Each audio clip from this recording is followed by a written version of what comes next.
كان يوم الجمعة يكتبون الملائكة على باب الملائكة على باب المسجد يكتبون الأول فالأول أو كما قال عليه الصلاة والسلام. معزز محترم সকলের প্রতি আমার ভালোবাসা সালাম। আসসালামু আলাইকুম ওয়া রাহমাতুল্লাহি তাআলা ওয়া বারাকাতুহু। সর্বপ্রথম সেই বিশ্বজগৎ আল্লাহ সুবহানাহু ওয়া তাআলা শুকর করছি যে মহান আল্লাহ রাব্বুল আলামিন আমাদেরকে দয়া করে মায়া করে মহব্বত করে ভালোবেসে সুস্থ রেখে নিরাপদে রেখে তার পাক ঘর মসজিদে হাজির হওয়ার তৌফিক দান করেছেন। সেই মহানবী শুকরিয়া করছি, সকলে জবান খুলে জোরে সরে বলছি আলহামদুলিল্লাহ। আরেকটু আওয়াজ দিয়ে বলুন আলহামদুলিল্লাহ। পাশাপাশি বিশ্ব মানবতার মুক্তির দিশারি কিন্তু মুহাম্মদ আরবি মামিনার নয়নের বড়ি আমি মুনা তবে সাদ তবে মুবিনা তবে ওয়ার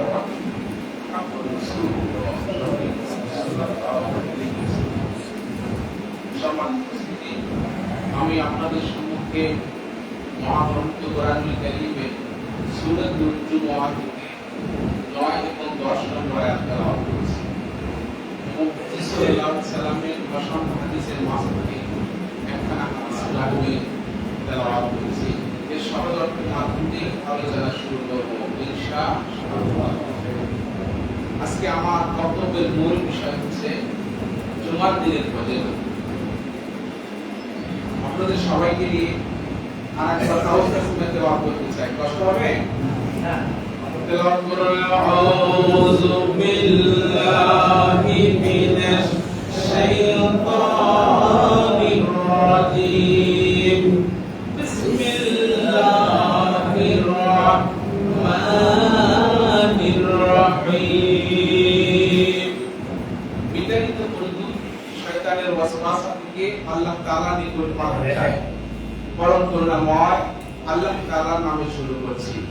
আল্লাহ বলছেন ইয়া আইয়ুহাল্লাযীনা আমানু, আল্লাহ বলছেন ওহে যারা ঈমান এনেছো, ইজা নুদিয়া লিস-সালাত, যখন তোমাদেরকে নামাজের জন্য আহ্বান করা হয়, মিয়াউমিল জুমআহ, জুমার দিনে, আসাউ ইলা যিকরিল্লাহ, আল্লাহর স্মরণে গুরুত্বের সাথে চলে এসো, ওয়াজারুল বাইআ, বেচা বিক্রি বন্ধ করে দিয়া, জালিকুম খায়রুল লাকুম ইন কুনতুম তা'লামুন। আল্লাহু আকবার। এটা যদি করতে পারো এর ভিতরে তোমাদের জন্য কল্যাণ আছে।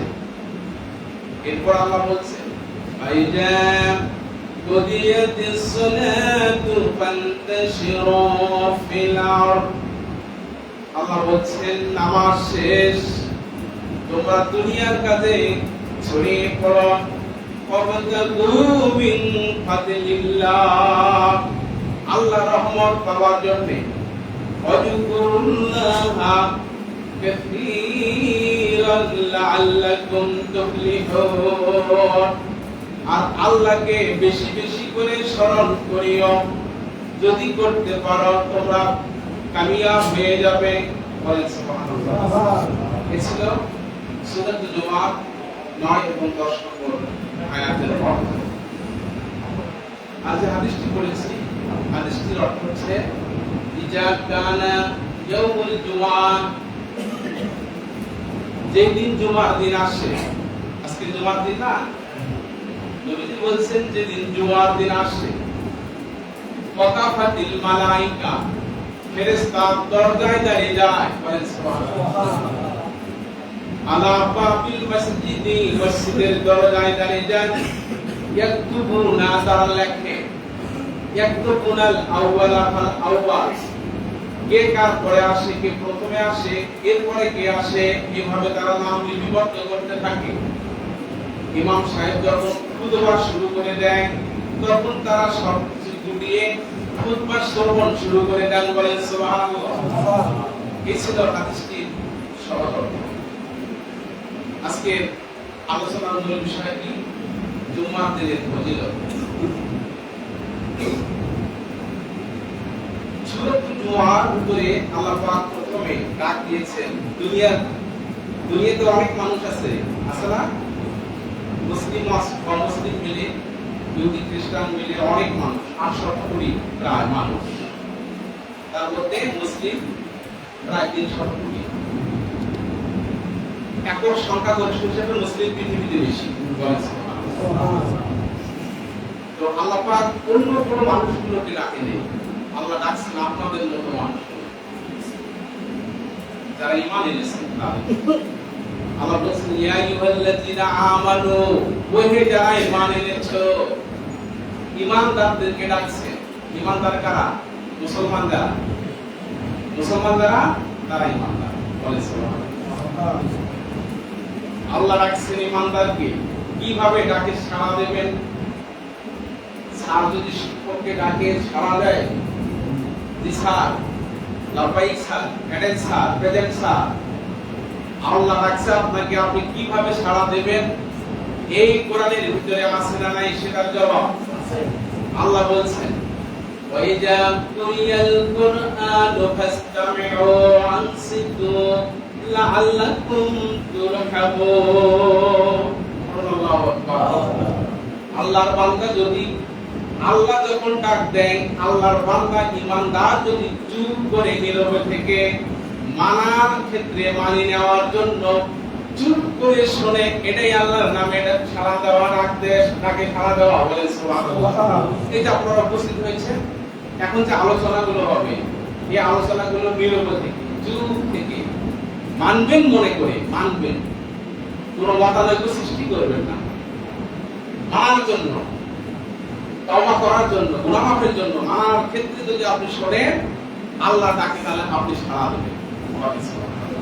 আর যদি অঙ্কনের ভিতরে বদমাইশি থাকে, তো হুজুর কি কয়, কোন জায়গা ভুল হয়, আর হুজুরের বক্তব্য কোনটা বের করা যায়, কোনটা রাখা যায়, কিভাবে দুর্নাম ছাড়া যায়, কিভাবে ফেসবুক ইউটিউবে এক হুজুর আরেক হুজুরের সমালোচনা করা যায়, এই নিউজ যদি হয় তাহলে সমস্যা। কি কথা? মুসলমান এরা আল্লাহ পাক কোরআন ডাকছেন ঈমানদারকে। আমার পৃথিবীতে যত মানুষ আছে সবগুলো মানুষই সৃষ্টি করেছেন কে? আল্লাহ। সবগুলো মানুষ আল্লাহর বান্দা। সবগুলো মানুষই কি? আল্লাহর বান্দা। ইহুদি খ্রিস্টান মুসলিম, এত মুসলিম অমুসলিম সবাই কি? আল্লাহর বান্দা। কিন্তু আল্লাহর প্রিয় বান্দা সবাই নয়। আল্লাহর প্রিয় বান্দা সবাই, আল্লাহর প্রিয় বান্দা যারা ঈমানদার। ঈমানদার কাকে বলে? ওমা তাকুমুর রাসূলু ফাকুদুহু ওমা নাহাকুম আনহু ফান্তাহু। আল্লাহ পাক বলছেন, আমার দোস্তের মাধ্যম দিয়ে আমি যা পাঠিয়ে দিয়েছি তার থেকে যা আদেশ করেছেন তা পালন করো, আর তার থেকে যা নিষেধ করেছেন তা থেকে বিরত থাকো। আল্লাহ যা আদেশ করেছেন তা যদি আপনি করেন, আর আল্লাহ যা নিষেধ করেছেন তা থেকে যদি আপনি বিরত থাকেন, তাহলে আপনি ঈমানদার। কি বলেন? সেই ঈমানদারদেরকে আল্লাহ ডাকছেন। কি কথা ঠিক আছে না? কেন ডাকছেন? ডাকার পরে কাজ আছে না নাই? কেউ যদি কাউকে ডাকে, ডাকার পরে কাজ দেয় কি দেয় না? দেয়। কি কাজ দিবেন শুনুন। আল্লাহ বলছেন ইয়া আইয়ুহাল্লাযীনা আমানু ইযা নুদিয়া লিস-সালাহ, যখন তোমাদেরকে ডাকা হয়, নুদিয়া ডাকা হয়। ডাকা বলতে গেলে নুদিয়া শব্দটা আরবিতে আরবি অর্থ আযান। নুদিয়া মানে আযান। নুদিয়া মানে কি? আযান। এই আযান কোন আযান? ইসলামের প্রথম যুগে সাহাবীদের আমলে একটা আযান ছিল জুম্মাবারে। কয়টা আযান? একটা। কোন সময়? খুতবার সময় যে আযানটা দেয়, খুতবার সময় যে আযানটা দেয়, এই আযানটাই ছিল শুধু। এখন মাইকে যে আযানটা দেওয়া হয় নামাজের অনেক আগে, এটা আযান হইছে না? এই আযানটা সাহাবীদের যুগে অর্থাৎ নবীর যুগে ছিল না, হযরত আবু বকর, ওমর, আলীর যুগে, ওসমানের যুগ থেকে শুরু হয়েছে। বলেন সুবহানাল্লাহ। কেন শুরু হয়েছে? কুরআনুল কারীমের ভিতরে এই কোরআনুল কারীম যুগ উপযোগী একটা কিতাব। কখন কোন জিনিস লাগবে প্রত্যেকটা জিনিসই এই কোরআনের ভিতরে প্রেজেন্ট, বর্তমান। মুসলমান ভাইয়েরা ভালো করে বোঝেন, এটা নুদিয়া শব্দটা আরবি গ্রামাটিক্যাল ফাংশন হিসেবে মুজারের সিগা। আর মুজারের মধ্যে দুইটা কাল থাকে, একটা প্রেজেন্ট আর একটা ফিউচার, বর্তমান এবং ভবিষ্যৎ। আল্লাহ রাব্বুল আলামিন কুরআনুল কারীমের সূরাতুল জুমার আয়াতের ভিতরে মুজারের শব্দ সেট করে দিয়েছেন এই জন্য যে আল্লাহর ইলমে জানা আছে, আল্লাহ পাকের ইলমে জানা আছে। এখানে যদি মাজির সিগা সেট হতো আর দ্বিতীয় আযান তৈরি করা যেত না। কি বলে? ভবিষ্যতে যদি আযানের প্রয়োজন হয়, আবার আল্লাহ পাক রাখে দিয়েছেন মুজারের সিগা, ভবিষ্যতে প্রয়োজন যদি পড়ে আমার বান্দারা আযানের ব্যবস্থা করে দিবে আমার প্রিয় বান্দাদেরকে মসজিদে নেওয়ার জন্য। বলেন সুবহানাল্লাহ। হযরত ওসমান রাদিয়াল্লাহু তাআলা আনহুর জামানায় যখন মানুষের কাজ কাম বৃদ্ধি পেয়ে গেল, ব্যবসা বাণিজ্য বেড়ে গেল, মানুষ সাহাবীরা যেমন জুম্মাবারে সারাদিন কোনো কাজ করতেন না, জুম্মার প্রস্তুতি নিয়ে বসে থাকতেন। আযান দেওয়ার প্রথম আযানের অপেক্ষায় তারা বসে থাকতেন না। প্রথমের দিকে সকাল থেকে মসজিদে আসা শুরু করতেন। মসজিদে এসে তারা গল্প গুজবে মত্ত থাকতেন না। মসজিদে এসে কেউ নামাজ পড়তেন, কেউ কোরআন তেলাওয়াত করতেন, কেউ জিকির আজকার করতেন।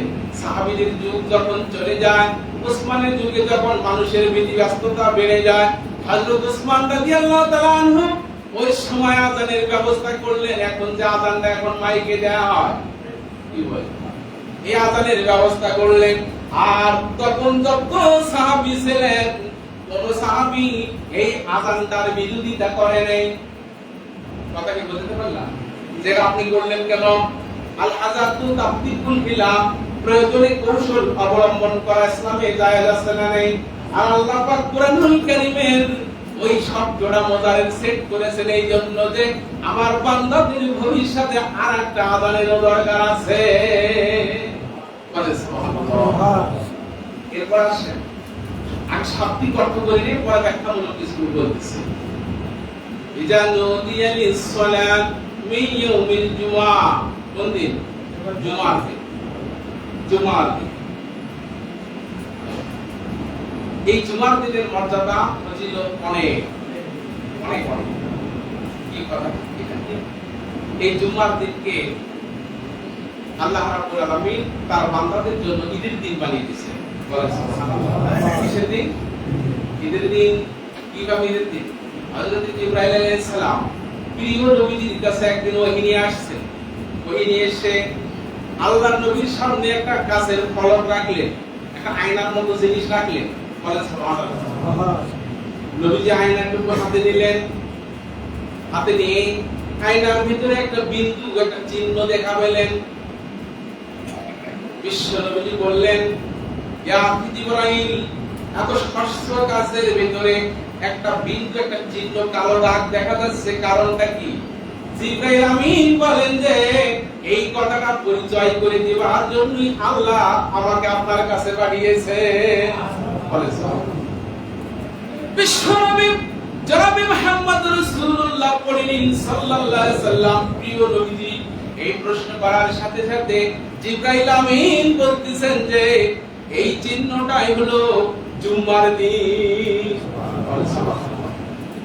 আমার নবীজি বললেন, জুমার দিন এই চিহ্নটা কেন আল্লাহ আমাকে দেখাইলেন? জিবরাইল বললেন যে এই জুমার দিনটা আপনার উম্মতের জন্য ঈদের দিন হবে।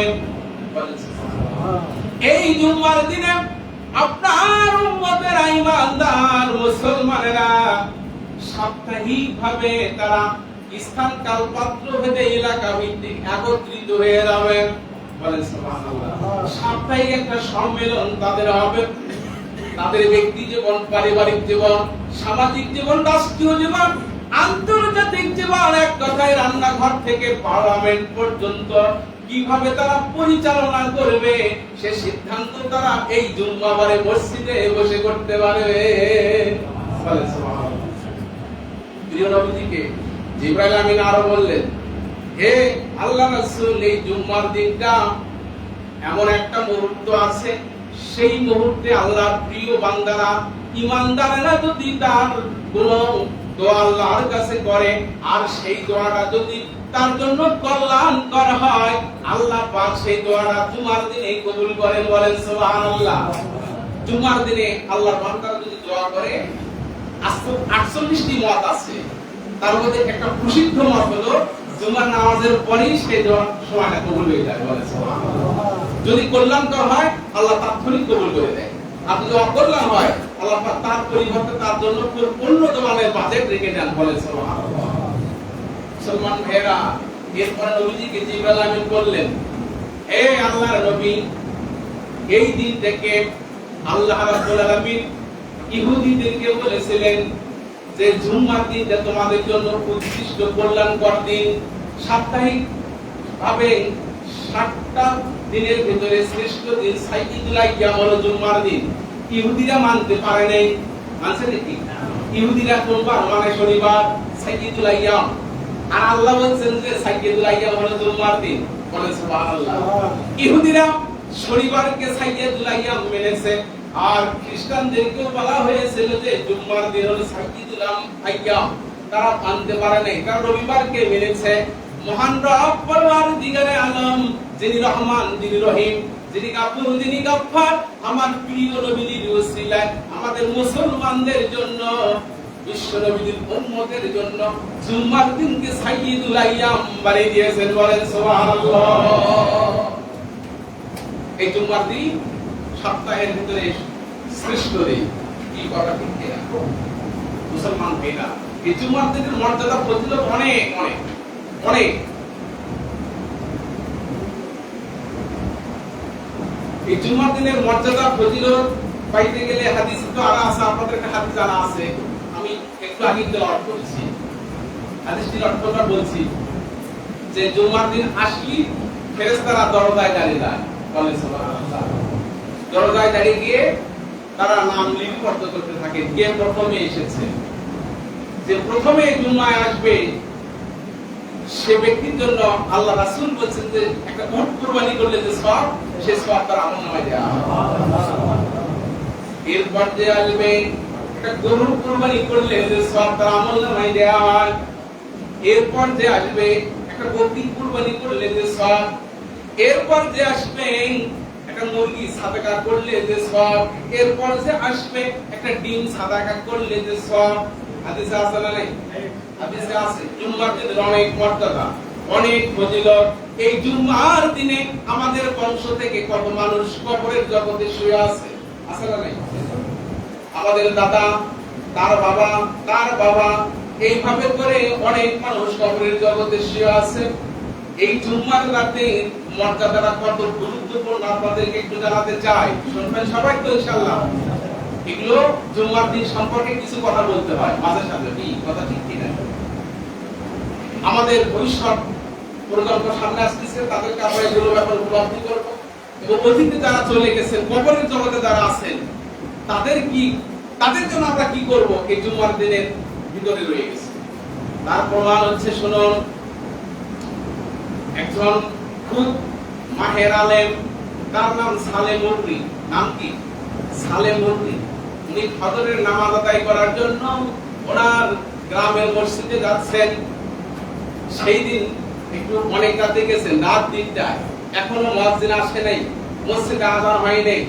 উনি ওই সময় একটু ঘুমিয়ে পড়ছেন বারান্দায়। কোথায়? বারান্দায়। উনি স্বপ্ন যোগে দেখতেছেন ওই দিন কবর থেকে অসংখ্য মানুষ কবর থেকে উঠে পড়েছে। এরপরে প্রত্যেকটা মানুষের কাছে কাছে একটা খামসা যাচ্ছে, একটা ঝুড়ি যাচ্ছে। প্রত্যেকে একটা করে ঝুড়ি নিয়ে নিয়ে কবরের দিকে চলছে হাসি মুখে। বলেন সুবহানাল্লাহ। কবরে যাচ্ছেন হাসি মুখে। কিন্তু দেখলেন উনি আল্লাহর ওলি আলেম রাব্বানী সালেহ মুররি স্বপ্ন যোগে উনি দেখতেছেন যে একটা যুবক সে চোখের পানি ছেড়ে দিয়ে ক্রন্দন করছে আর দুঃখ ভরা মনে মনে খুব কষ্ট নিয়ে কবরের দিকে যাচ্ছে। উনি স্বপ্নের যোগে বলতেছেন, শোনাও যুবক, তোমার এত দুরবস্থা কেন, তোমার এরকম অবস্থা কেন? যুবক বলতেছেন যে আমার এই দুরবস্থা হওয়ার কারণ হলো আমার মাকে নিয়ে আমি হজে যাচ্ছিলাম, খানে কাবায় যাচ্ছিলাম, প্রতিমধ্যে আমার মৃত্যু হয়ে যায়, আমাকে দাফন করা হয়, এরপরে আমার মার বিবাহ হয়ে গেছে অন্যত্র, কিন্তু দুনিয়ার জমিনে আমার জন্য কেউ দান সাদকা করবে, আমার রূহ মাগফিরাতের জন্য দোয়া করবে, আমার কথা একটু স্মরণ রাখবে, এমন ব্যক্তি দুনিয়াতে কেউ নেই, শুধু আমার মা আছে। আমার মা অন্যত্র বিবাহ হয়ে যাওয়ার পরে আমার কথা বলে গেছে, আমার জন্য দুনিয়াতে কেউ কোনো নেক আমল পাঠাতে পারে না, যার জন্য করে দুঃখ ভরা মনে আমি চলে যাচ্ছি। সালে মর্দি সন্ধান পেয়ে তার মার কাছে চলে গেছেন। মাকে কি বলতেছেন যে আপনার সাথে আমার কিছু গুরুত্বপূর্ণ কথা আছে। পর্দার আড়াল থেকে কথা হচ্ছে, এমন সময় মহিলাকে সালে মর্দি জিজ্ঞেস করেছেন যে হে আল্লাহর বান্দি, আপনার কি কোনো ছেলে সন্তান আছে? তখন তিনি বলছেন যে আমার কোনো ছেলে সন্তান নাই। উনি প্রশ্ন করেছেন যে আপনার কি কোনো ছেলে সন্তান এক সময় ছিল? তখন তিনি চোখের পানি ছেড়ে দিয়ে বলছেন হ্যাঁ।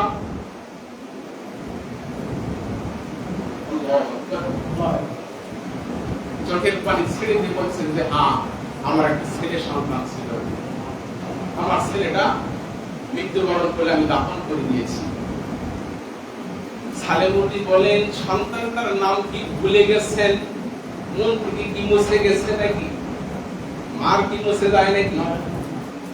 বলার সাথে সাথে দুই চোখের পানি ছেড়ে দিয়ে কান্না শুরু করেছেন। সালেমুদ্দি বলছেন, আমি দেখেছি আপনার ছেলের খুব দুরবস্থা, আপনার ছেলের জন্য রূহ মাগফিরাতের জন্য আপনি কিছু দান সাদাকা করবেন। এই কথা শোনার সাথে সাথে 100 দিরহাম সালেমুদ্দিকে তিনি দিয়েছেন আর বলেছেন, আমি যতদিন দুনিয়ায় বেঁচে থাকবো আমার ওই সন্তানের কথা আমি ভুলবো না, ওর জন্য দোয়া করব, ওর রূহ মাগফিরাতের জন্য আমি দান করতে থাকবো। বলেন সুবহানাল্লাহ। মুসলমান ভাইয়েরা, হাদিস শরীফের ভিতরে এসেছে আপনারা সাপ্তাহিকভাবে যে দানগুলো করেন, সাপ্তাহিকভাবে যে দোয়াগুলো করেন, সাপ্তাহিকভাবে রূহ মাগফিরাতের অনুষ্ঠান করে যে দোয়াগুলো করেন, এগুলো সব জুম্মা পারের রাতে আল্লাহ পাক তার ওই মৃত্যু বান্দাদের কবরে পৌঁছায়া দেন। বলেন সুবহানাল্লাহ। জুম্মার দিনের ফজিলত মর্যাদা অনেক অনেক বেশি। কালেমা পড়ে লা ইলাহা ইল্লাল্লাহ, লা ইলাহা ইল্লাল্লাহ, লা ইলাহা ইল্লাল্লাহ মুহাম্মাদুর রাসূলুল্লাহ। পড়ে নিন সাল্লাল্লাহু আলাইহি ওয়াসাল্লাম।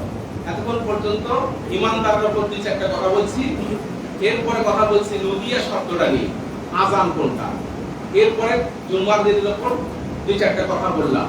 এখন আসুন, আল্লাহ বলছেন ফাসআউ ইলা যিকরিল্লাহ। জুমার যখন আযান হয়ে যায় তখন আল্লাহ পাক আপনার এই ধরনের প্রিয় বান্দাগুলোকে দুইটা কাজ দেন। কয়টা কাজ? জুমার যখন আযান হয়ে যায়, কোন আযানটা? কোন আযান বলেন? মাইকে যেটা হয়, প্রথম যে আযানটা হয়, মনে রাখবেন, প্রথম যে আযানটা হয় সেই আযান কথাগুলো কি শুনতেছেন তো আপনারা? মানেন, কথা মানার সূত্রে শোনেন, মানার ক্ষেত্রে শোনেন। কি বলেন?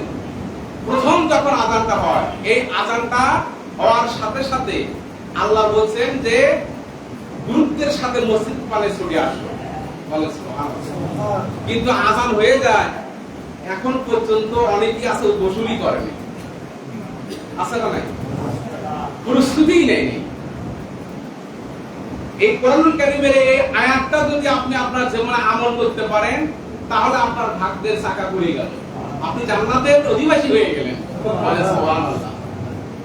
প্রথম যখন আযান হবে তখন আমাদেরকে ফাসাও শব্দের অর্থ কি? দৌড়ে আসো।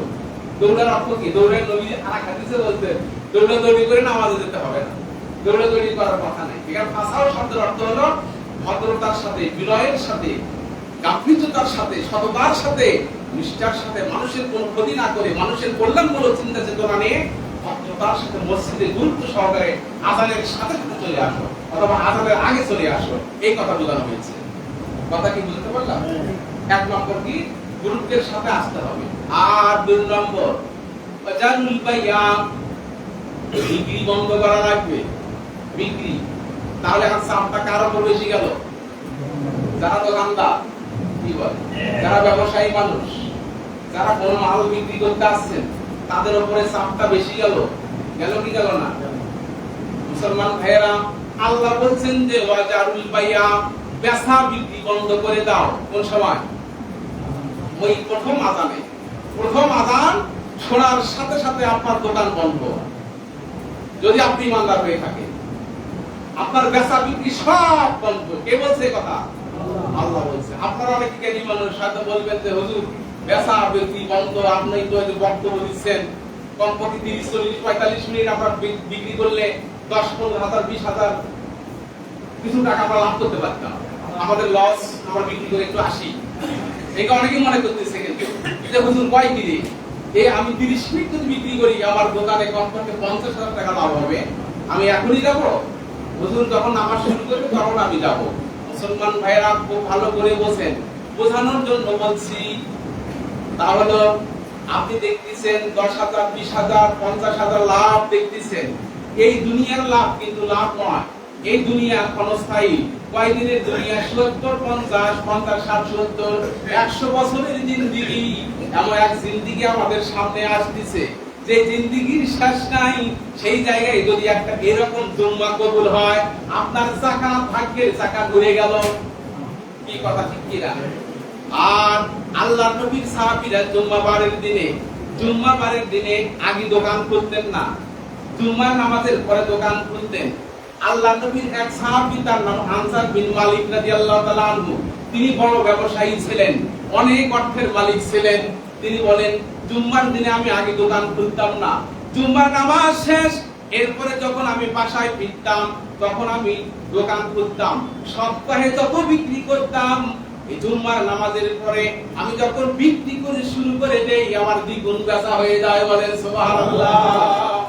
মুসলমান ভাইয়েরা, যারা ব্যবসায়ী মানুষ আছেন, দোকানদার মানুষ আছেন, যারা যে মাল বিক্রি করেন, বেচা বন্ধ করতে হবে। হয়তো বলবেন হুজুর ক্রয় বন্ধ করার কথা আল্লাহ বলে নেই। বলছে আল্লাহ কিন্তু ক্রয় বন্ধ করার কথা বলে নেই, বাই মানে বিক্রি বন্ধ করার কথা বলছে। কেন বলছে?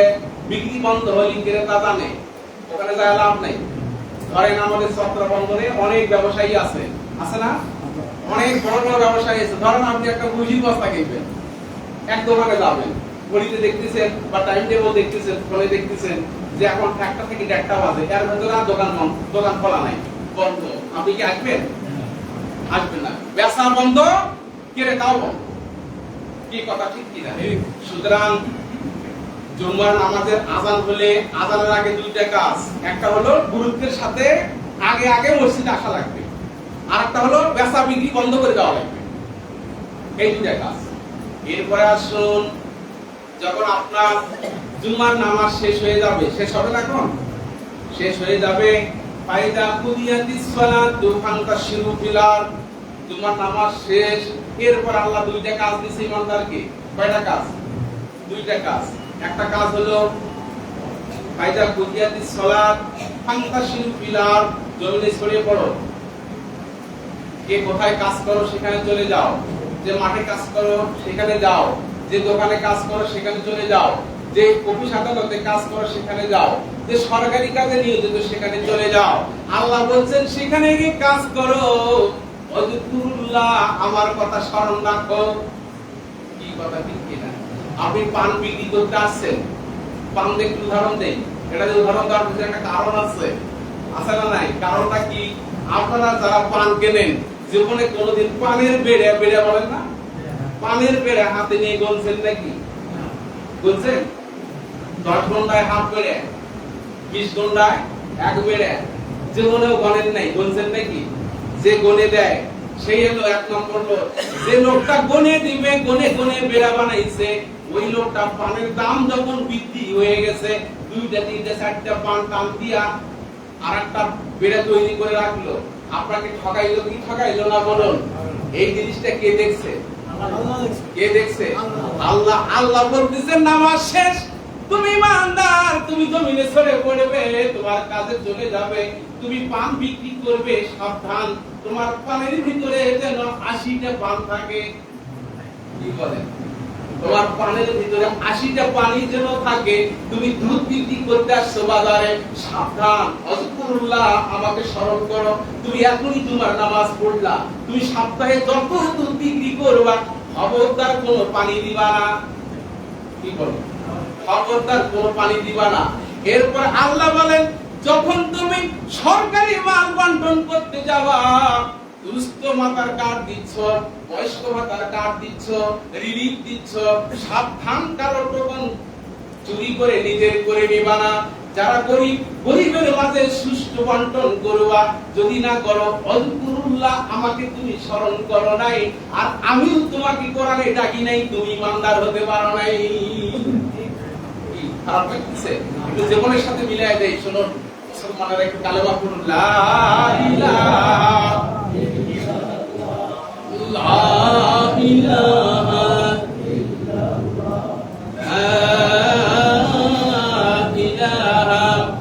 ইল্লাল্লাহ মুহাম্মাদুর রাসূলুল্লাহ। পড়ে নিন। আমরা মুসলমান, আমরা সবাই ইমানদার, কথা ঠিক কি না? মুসলমানের সামনে যদি বেগানা নারী পড়ে, আল্লাহর বিধান আছে না নাই? আল্লাহ বলছেন কি? আল্লাহ বলছেন, তোমার সামনে যখন বেগানা নারী পড়ে, তখন তোমার দৃষ্টিকে অবনত করো, অর্থাৎ তুমি তার দিকে চেয়ে দেখো না, তার দিকে তাকে দেখো না। কি কথা ঠিক না? তোমার সামনে পড়েছে, তুমি মাথা অবনত করছেন, কিন্তু তোমার হাতের ভিতরে স্মার্টফোন আছে, আছে না নাই? টাচফোন আছে না নাই? এই টাচফোন সবাই ব্যবহার করতে পারবেন। আপনার নিয়ম, আপনার উদ্দেশ্য হতে হবে এক, আল্লাহকে খুশি করার জন্য। আপনি স্মার্টফোন হাতে নিছেন, ফেসবুকে ঢুকছেন, ইউটিউবে ঢুকছেন, টান দিছেন, দেখবেন যে সেখানে উলঙ্গপনা, বেহেপনা অনেক কিছু আসে। আপনার নিয়ত হলো যে না, আমি সেগুলো থেকে তাকাবো না, আমি হামজার আওয়াজ শুনবো। আপনি কি নিয়ত করে নিছেন যে আমি বড় বড় মাহের আলেমদের আলোচনা করবো? কি বলে? এর ভিতরে যদি কোনো অশ্লীলতা আসে, আপনি থেমে যাবেন না, টানতে থাকবেন। কি কথা বলতে পারলাম? আপনি থামতে পারবেন না। আপনি যদি থামেন, তাহলে আযকুরুল্লাহ, স্মরণ করো না। আল্লাহর স্মরণে আপনাকে কাজ করতে হবে, কথা ঠিক কিনা? মুসলমান ভাইয়েরা, আপনি ফোন চালাবেন, চালান, ইউটিউবে যাবেন যান, ফেসবুকে যাবেন যান, কোনো সমস্যা নাই, যাবেন যান। আমি হামজার ওয়াজ, মিজানুর রহমান আজহারীর ওয়াজ, ইনায়েতুল্লাহ আব্বাসীর ওয়াজ, ডক্টর শফিকুর রহমানের বক্তব্য, তারেক রহমানের বক্তব্য, দেশ কিভাবে পরিচালনা আছে, এগুলো শুনবেন, জানবেন, কোনো সমস্যা নাই। কিন্তু বিজাতীয় কৃষ্টি কালচারের সাথে যে সমস্ত বেহাপনা, উলঙ্গপনা এই ফোনের ভিতরে আছে, আপনি অবশ্যই সেই দিকে নজর করবেন না। কেন করবেন না? আপনি তো ইমানদার, আপনি তো মসজিদে এসে বলছেন আমি ইমানদার, আর আল্লাহ বলছেন ইমানদারের জন্য জমিনে যখন ছড়ে পড়বে, যে কাজই করবেন আযকুরুল্লাহ, আল্লাহর স্মরণে করতে হবে। এই কথা ঠিক কিনা? মুসলমান ভাইরা, আমি বলে আলোচনা শেষ করছি। ওয়া আখিরু দাওয়ানা আলহামদুলিল্লাহি রাব্বিল আলামিন। আসসালামু আলাইকুম।